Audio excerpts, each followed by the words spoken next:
Hello, everyone. Welcome to Storm Talk on this alert day. I'm Wave Meteorologist Brian Good. Welcome to the blog and streaming on Wave Weather Now and our Roku and Amazon services as well. And I apologize that I am blending into the background today. So there is a big floating head in the area. So anyway, thanks, guys, for joining. Obviously, there's a lot to cover in today's setup, which I'll go through. I will say there's nothing urgent coming our way anytime in an immediate time period here. This is all really going to be building this afternoon. And it's more of a catalyst of several things coming together we need to watch as we do this afternoon into the evening hours.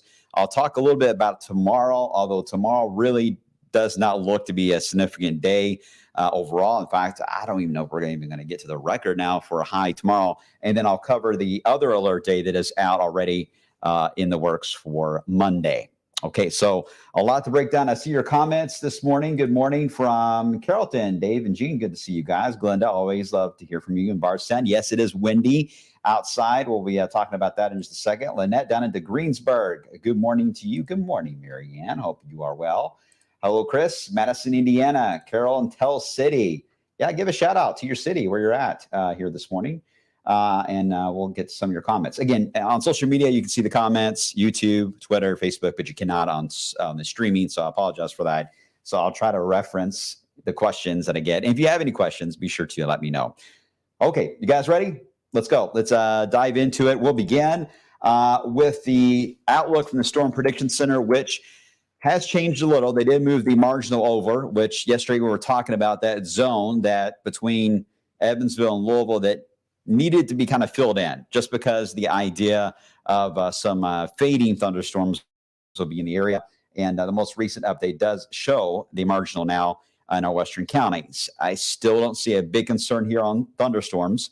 If you are west of 65, yeah, I do think we need to watch and see how that plays out. But otherwise, this is really about the wind profile and its impact on wave country. Notice there's no risk tomorrow, and of course, no risk on Friday. Hey, Glenda, here we go. We're showing Bardstown for you here this morning. What'd you say, Rhonda? It is National Margarita Day. Hello from Okolona. Downtown Okolona. And Jeffrey's like, downtown Okolona. Hey, there is a downtown Okolona. I'm from Okolona. That's where I live. I totally understand that. All right, be careful, Jeffrey. You need to come visit us sometime. Right there in the corner of Outer Loop and Preston Highway. It is windy out, and it is warm, and it's warming fast. We are 66 degrees in Louisville at the moment, already getting close to 70 in our southern counties, still in the 40s for those you can see more up into areas of North Vernon. But look at Carrollton already at 64. I mean, Carrollton to Cincinnati, that's nearly a 20-degree difference in temperature coming your way. So, yeah, it's just about all wave country seen the surge take place. In fact, here in Louisville, look at the climb we've had. We had a drop last evening. And then it took a little while for the warm front to get going, but it did. And boy, did it ever. Now we're at 66 and we are climbing. All right. The big issue is the wind for today. Now, wind advisory is out for just about, well, it is for everyone. It'll kick in officially at 9 o'clock or 11 o'clock this morning. Some areas, I think, was 7 o'clock. It just depends on where you're at. Either way, it's today into tonight. It's the key point. Wind advisories are for sustained winds that'll be around 30 miles per hour with frequent gusts that can get up to, and at times over 40 miles per hour. The next level up is a high wind warning, which we've already seen once this year. Wasn't that long ago.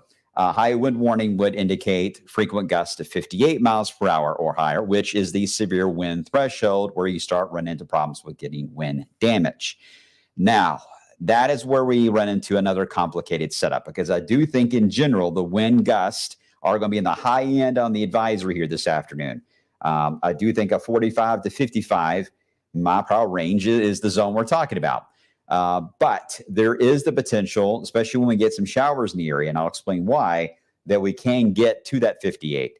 So it becomes complex once again for the Weather Service because they issue the alerts, whether or not it's a severe thunderstorm warning in that scenario, or would you just go ahead and issue a high wind warning as the showers move through and handle it at a little more of a broader scale. It's always a battle, and I think it's going to be still a big discussion once we have a chance to relax to be able to talk about this, because I do think that needs to be looked at on a county by county kind of basis. But either way, you may see different kinds of alerts this afternoon, but the main theme is just the wind gusts could be strong.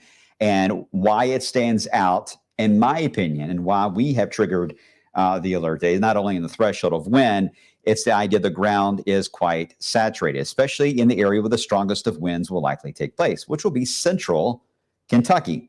And that's the area that had the flooding that took place. You guys know how this works. Trees, of course, especially your larger ones, the root system, it's a little more fragile with the soggy ground. So you get a high wind surge that hits, the tree will just topple over. You can get wind damage where branches can break in this scenario, but typically in this scenario, I witnessed several times, we saw it last time, it's trees that fall over, and it's going to be your older trees, the ones, again, that are sitting still in a very soggy environment, or may still be sitting in water. Those are the ones more at risk. You are aware.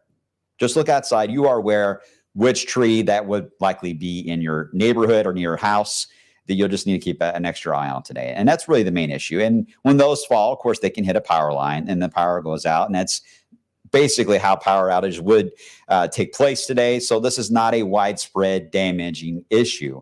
These will be isolated cases, but I do think it only takes one to cause some problems. So we just want to make sure you guys are fully aware. So I hope that explains why we are in the alert day, is to cover that scenario, because we don't know where that would be exactly until we really get into the wind fields for later on. And the wind fields are highly dependent on a partly sunny sky. Once you get that, the winds really ramp up. Overcast still in many spots, but the sun's trying to come out.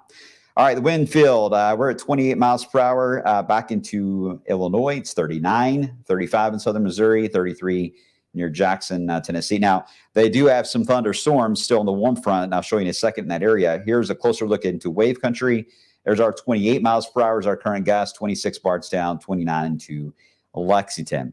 Again, we're not expecting this to really get into the advisory level until about lunch. So just a few more hours from now, especially when you go partly sunny. And speaking of that, here's a look from space looking down. And as we look down, as the sun comes up and it lights up the clouds, we can see them at that point. So it takes a little bit for the image. But you can see it's mainly sunny, eastern Kentucky, partly sunny in southern Kentucky, but even through central Kentucky, these are thin clouds.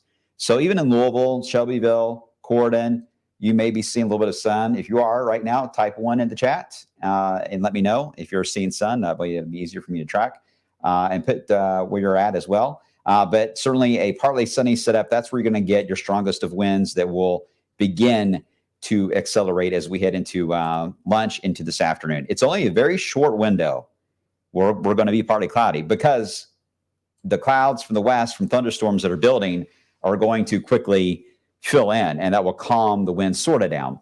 But in that duration, you already saw the temperature climb, right? We saw that jump into the 60s. We're going to keep that climb going fast for the rest of the lunch hour into the mid-afternoon. That's the reason why we think we're going to hit 80 today.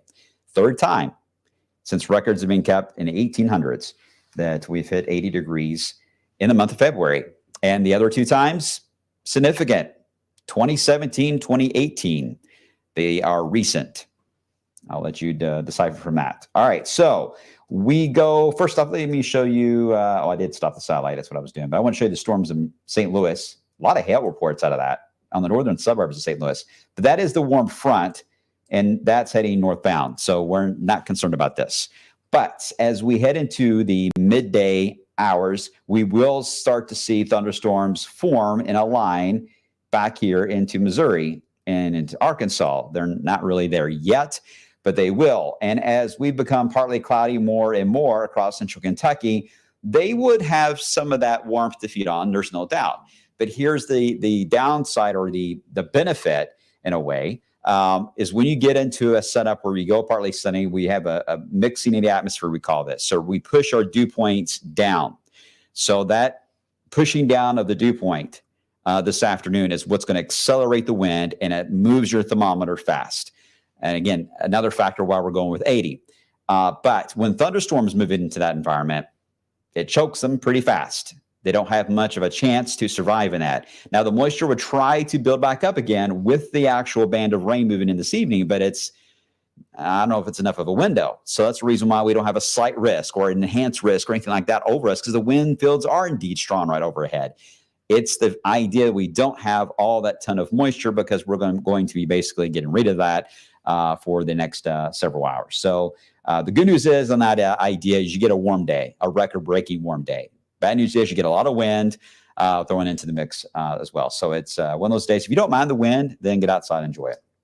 Here's the outlook from the Storm Prediction Center. There is the slight risk in Missouri into southern areas of Illinois. And then you see the slight, or the marginal, that fades out to the east, just to account for those showers that will be approaching that could still be strong. There still could be a warning around Owensboro or Evansville this afternoon or to the evening hours. That is certainly possible. Even into Breckenridge County, more so I would say Crawford County, Orange, you guys could still get a severe thunderstorm warning. That I can't take off the table. But once you go east of that, it is going to be tough to have anything make it. And here's one of the reasons why. I know you guys always want to show these graphics. They really do explain things really well. They just don't show up on the monitor, and there's not much I can do on that. But what I try to do is use paint, because I'm not good at Photoshop. Show you paint so you have an idea of what I'm talking about. What we're looking at, again, is the atmosphere. This is for Louisville. We're looking at it sideways, looking at it where we're down here at the ground level, and airplanes are way, way up here, okay? So this is the 1,000-foot mark. This is the 2,000-foot mark. What you will look at, you're reading this right to left in time. I know that's always weird. So as we look right to left, we're actually seeing about 8 p.m., 6 to 8 p.m. If you look carefully, there is a drop in the wind right through here, below 1,000 feet, and even more so below 2,000. Now, your severe wind is right here. So as the showers move into the area, still we can get some strong wind gusts, certainly this afternoon. But when the showers move through in that 6 to 8 p.m. window, some of those could tap into that stronger wind field that's above our head and push it downward. Doesn't always happen. Sometimes it stays just above the 1,000-foot mark, and we're okay. We get through it with no drama at all. And in some cases, it will get pushed all the way down, and that's when we get our high wind reports that show up, and we start tweeting them out like, oh, well, we'll just gusted to 58 miles per hour, whatever the case may be. This is kind of a scenario that can do that. That is Louisville. Now let me show you E-Town. E-Town, you guys actually drop more on the stronger wind below 1,000 feet. Same for 2,000. In fact, your severe wind is right at the 1,000-foot mark. So you're a little more at risk to get some of those stronger wind gusts that could get up close to 58 miles per hour than, say, southern Indiana will be. So it is certainly more Kentucky-based. And it's really, I think, the idea of the partly sunny idea being more over Kentucky than Indiana. I think it's a driver, and those showers move right into that environment. So I hope that explains. They didn't want to get too nerdy on you all, but I wanted you to understand what we're going to be looking at today. What tools are we going to be monitoring? And we're looking at the atmosphere several different ways. Turn it upside down, sideways, on its head. You get the idea. All right. So let me show you the FUTURECAST showing now there's that partly sunny gap in the afternoon. Again, the modeling, the reason why it's not showing 80 here is that different models show a different mixing down of dew point. Drier air heats and cools more rapidly than humid air will be. The next few hours, I think the comment you guys are going to say is that it's humid outside. It's going to feel humid, like a summer day, to be honest with you. But this afternoon, it will feel different because the dew point will lower dramatically, and that is when the thermometer will get up closer to 80. But the modeling doesn't factor in the dew point very well on these math formulas they're built on, so it doesn't see the surge up because it's got too much moisture still. Does that make sense? So we think it's going to be higher than what is prog. Anyway, you see the idea where we get into the 70s, and then we get the line of showers. 6 to 8 p.m. keeps standing out over and over and over again as the time period for whatever happens in Missouri to roll in.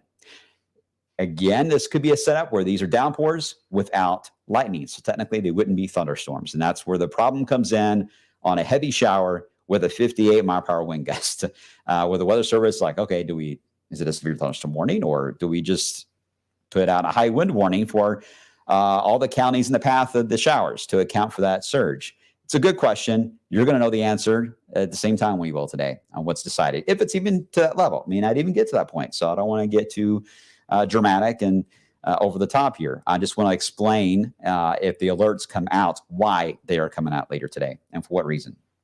Showers move on by. Temperatures, they show up lower here. I don't know if we're going to go as low as the 50s or not. Some of you may, but I think the Louisville should stay in the 60s. And then overall, tomorrow, by the way, the front is going to be relatively dry.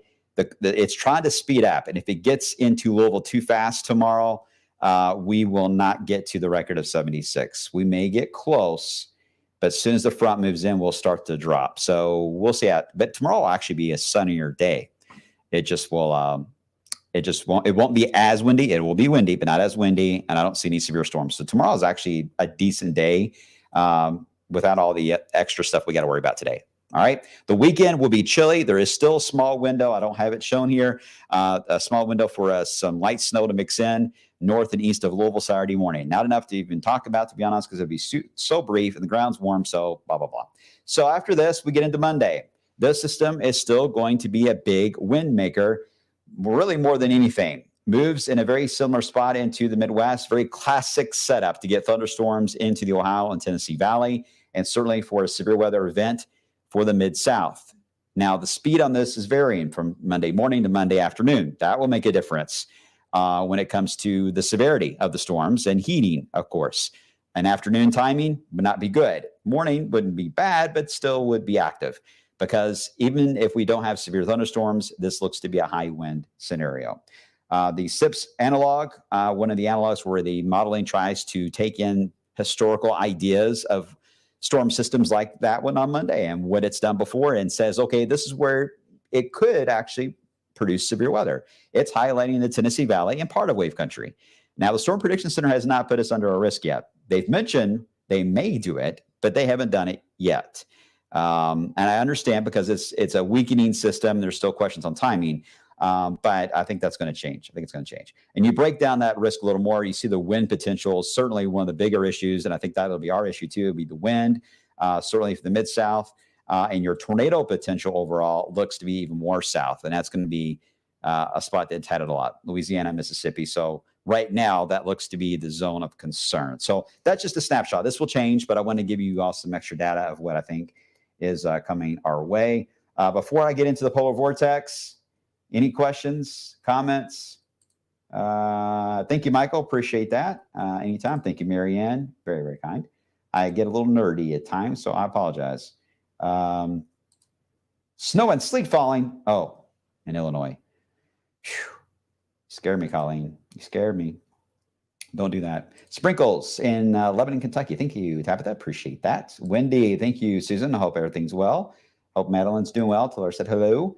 Okay, so let's get into the real quick, and I'll wrap this up because obviously I got a lot to get to.